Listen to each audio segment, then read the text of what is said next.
My name is Kwabna Chenche Heneboati. Many thanks for joining us here on News Today. In our first story, President John Dramani Mahama contravened the gift policy with regard to his decision to accept a Ford vehicle gift from a Burkinabe contractor. Now, that's the outcome of an investigation by the Commission on Human Rights and Administrative Justice on the president's decision to accept a Ford car gift from a private contractor. Joining his editor, Fred Smith, joins me in studio now with extracts of that very document, and he's going to share with us what those details are. So, Fred, what do we know about this document so far? Well, we know that Shraj has completed its investigation into the allegation that the president received this gift and it amounts to fraud and other allegations. It follows the petition by the CPP. We also know that the PPP followed up with a petition as well. The report, the Graphic Communications Group, they say they have a copy. We've cross-checked that information. The petitioners have confirmed that they've been contacted by Shraj and have been told that the report is ready and have been at least been given details of what's in the documents. Now, this is what Graphic is reporting. They're saying that the president contravened the gift policy with regard to his decision to accept the Ford vehicle gift from the contractor, Mr. Kanazoe. According to Shraj, it was satisfied that the gift in question formed part of gifts prohibited under the gift policy under the Code of Conduct, and that although the evidence showed that the president subsequently surrendered the gift to the state, the action nonetheless contravened the gift policy. Now, the other one, notwithstanding that, the commission also concluded that the president's action did not amount to accepting a bribe. Here's a reason. It is because, upon evidence, the president submitted the Ford Expedition gift from the Burkinabe contractor to the state. Shraj also established that the president was not culpable of conflict of interest, bribery, or fraud in relation to the manner in which the vehicle was given to him. It says that the statement, the report itself, covers the genesis of the story right from the time Joy News broke it in June till the time the media picked it up, everybody picked it up, and petitions were submitted to them. It concluded, it included recommendations with the commission, including that full or further investigation into the allegations are not warranted. The allegations, therefore, are hereby dismissed. That's according to the report. These are extracts you are getting from these Graphic are extracts published by the Graphic Online this morning. Okay. So far, we've not heard from the petitioners or any other interested party to this very issue. Do we know whether or not they plan on commenting on this anytime soon? Well, they've not gone on record yet, but I've been speaking to some of the petitioners, especially those from the CPP, and they've confirmed they want to receive their copy of the report and study it so they can make the necessary input. Right. Fred Smith, many thanks for that update. And that's Joy News editor Fred Smith in studio with extracts of that very document by the Commission on Human Rights and Administrative Justice. Stay with us, because later at 3 p.m. on our News and News Analysis program, The Pulse will bring you a much more detailed analysis of the content of that very document, and we'll be bringing you a commentary on that as well. But away from that, let's shift our focus to some politics now. And flag bearer of the opposition New Patriotic Party, Nana Danko Akufo-Addo, has this morning formalized his bid to contest in the upcoming December polls by filing his nomination.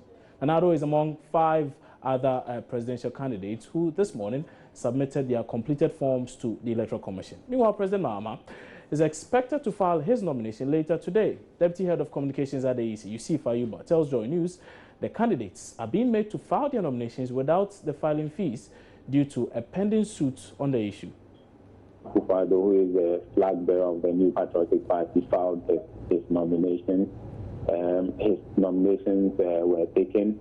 We would go through the nomination, and if we are satisfied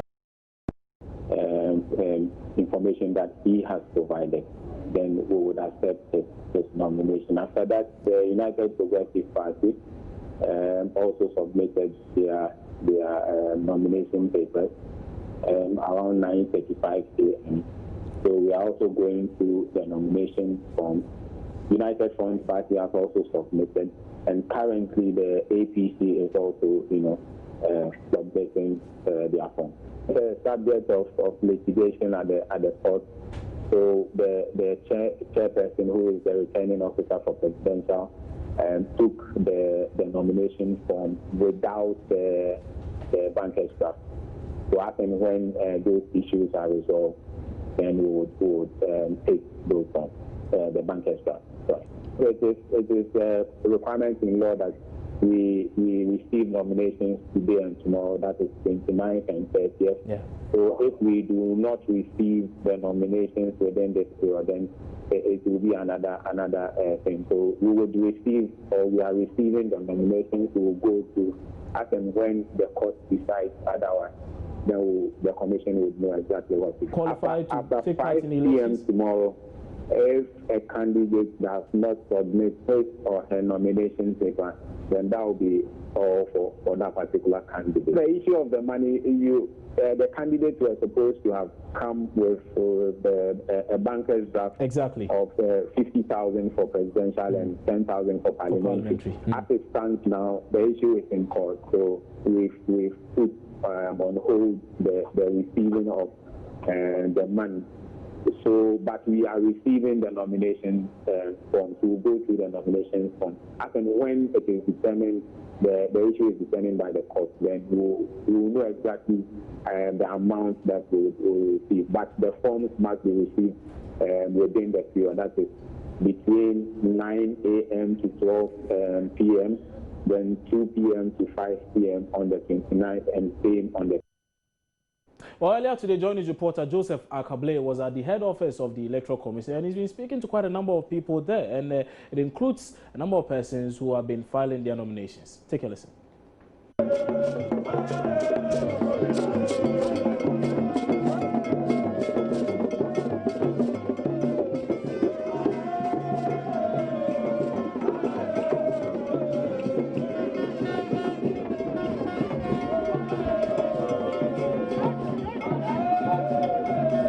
So that timid supporters can be heard making so much noise and cheering. It all has to do with the flag bearer of the new Patriotic Party, Nana Dankwa Akufo-Addo, who a few minutes ago successfully filed his nomination at the office of the Electoral Commission. His vehicle just moved away, and these are some supporters of the party. They have been around, they awaited his arrival. He came in, they followed all the way to the road that leads to the Ridge Hospital, and here you can see them, lots of singing and dancing. They are excited, and they are cheering, their flag bearer who a few minutes ago left this particular place. I think we can speak to some of them and find out from them how important this process is for them.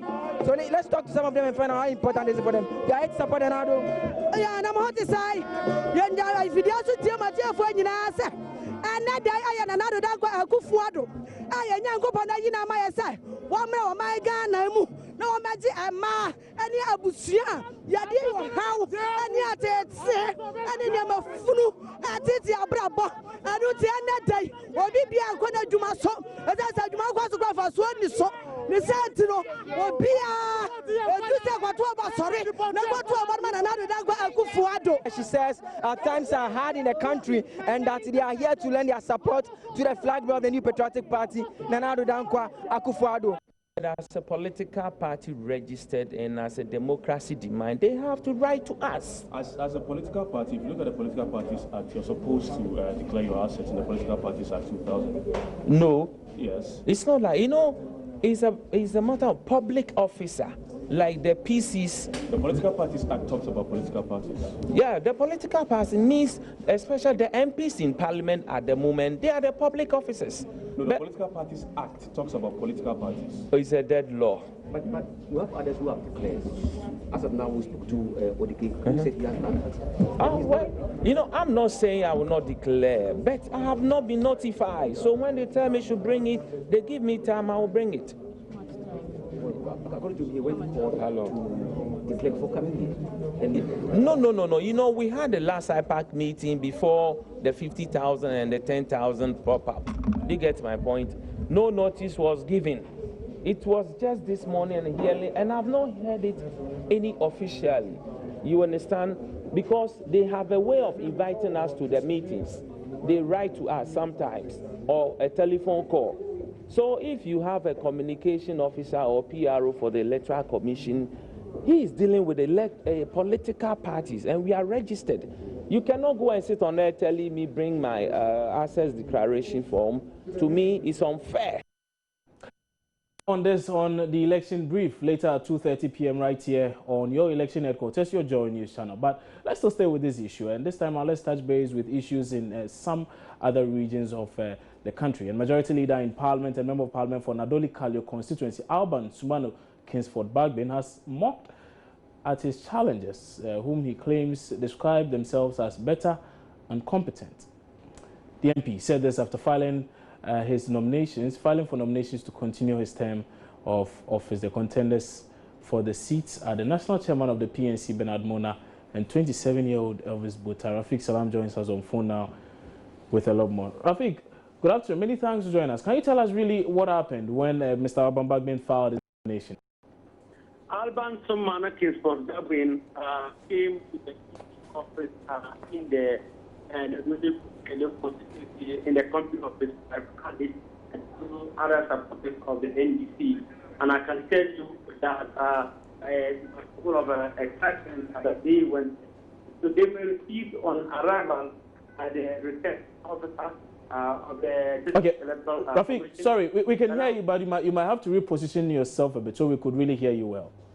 I'm saying that Alban Sumana Kingsford Bagbin arrived at the Nadoli Kalio EC office in the company of his wife, Ali Bagbin, with some key supporters of the NDC who followed him there. He was met on arrival by the returning officer of the constituency, one Ahmad Idrisu, and then he gave the nomination papers to him. He perused through, scrutinized them, and then after that, he said he was satisfied with what Alban Sumana Kingsford Bagbin brought. And so, basically, what Alban told him after he was cleared to stand for the MP for the 7th time was that he is happy, grateful to the people of the Kalio constituency for giving him that opportunity, and he believes that he will win again. He says that he has no fears in contesting for the again, because he thinks that the people who are contesting against him are not really prepared. They are people who he thinks that the NDC has better and competent people than. And so for him, he says that this one is going to win, and then he will not lose, even he will not even lose towards as far as this particular race is concerned. Rafiq Salam, many thanks for that update. That was our Upper West Regional correspondent, Rafiq Salam, with details of that very story. But away from that now, and be decorous when you mount political platforms and try to avoid provocative comments that could spark violence during your campaigns. That's the charge from the chairman of the National Peace Council to politicians. Most Reverend Professor Emmanuel Asante says elections do not call for bloodshed, and therefore people must be disciplined in supporting their political parties. Reverend Asante's comments follow recent violence that characterized the just ended voter transfer exercise. He's been speaking to my colleague Roland Walker on the AM show. We will continue to advise that, people would be decorous when they mount their political platforms and try as much as possible to avoid provocative things that could spark off, violence in the country. I think, in a situation like ours, you are bound to encounter people who are overzealous in terms of when it comes to supporting their political parties. And overzealousness can lead to all sorts of things. I think we need to be disciplined in terms of supporting our political parties. I keep on saying to politicians and to the various political parties, what is it that we are looking for? At the end of the day, if you win power and the nation is on fire, who are you going to rule over? I think it is important that Ghanaians, we understand what partisan politics is all about. Contest of ideas, marketing of ideas, and saying to people that, listen, if you give us that opportunity, we'll be able to serve you this way. Why fight? Why instigate people to do violence? That is jungle politics. Reverend Asante also urged politicians to try and do politics of civility. we would not see political opponents as people we should say all sorts of nasty things about. I wish we would do that. We haven't come there yet. And that's why we need to continue to educate ourselves, educate politicians, educate people who mount political platforms. I mean, somebody was saying that, oh, that's campaign euphoria. Hey, control yourself. Campaign euphoria doesn't mean you create a situation that at the end of it all, when you meet, that person, is he your enemy? We should do politics of civility. Okay, the context must be that. And this is the kind of thing that you find in certain places. In Parliament, I mean, Westminster, when you hear them debating, you might think that these people are, enemies and all that. But the language that they use, that's why they talk about parliamentary language. There are certain types of language that you cannot use, even in Ghana, in Ghana's parliament. So if we cannot do that in parliament, why do we think we can do that on political platforms? So I think, if we are learning democracy, the kinds of democracy that we are practicing is a borrowed one. And we should learn everything. We should learn to be tolerant. You cannot accept the kind of governance, the multi-party democracy that we have accepted, and then say that, hey, I'm going to go at it and see somebody as an enemy. You learn to live and let others live. Stay on issues. Argue on issues.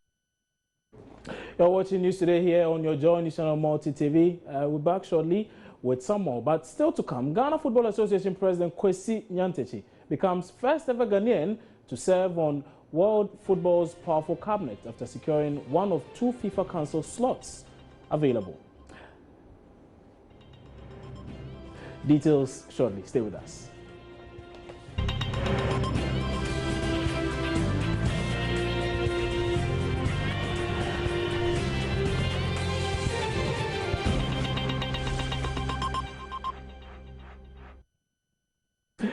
Thanks for staying with us here on News Today to some more stories now. An admission of the first batch of students into the Kumasi Technical University has stalled as hackers break into the school's official portal and website.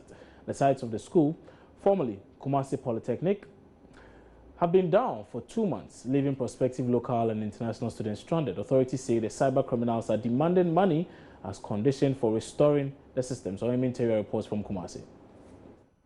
Kumasi Polytechnic, one of the first 6 polytechnics to be converted into technical universities, suffered a setback as authorities prepared to admit new students.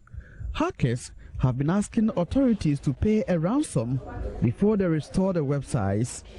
Vice-Chancellor Professor Nsuwa Nuama revealed this at the 3rd International Conference on Applied Science and Technology in Kumasi. Many of our people occasionally fall prey to the nefarious activities of cyber fraudsters who operate under the guise of information and communication technology. Hacking into the website of organizations and institutions has become the order of the day, and Kumasi Polytechnic has been a victim of this menace.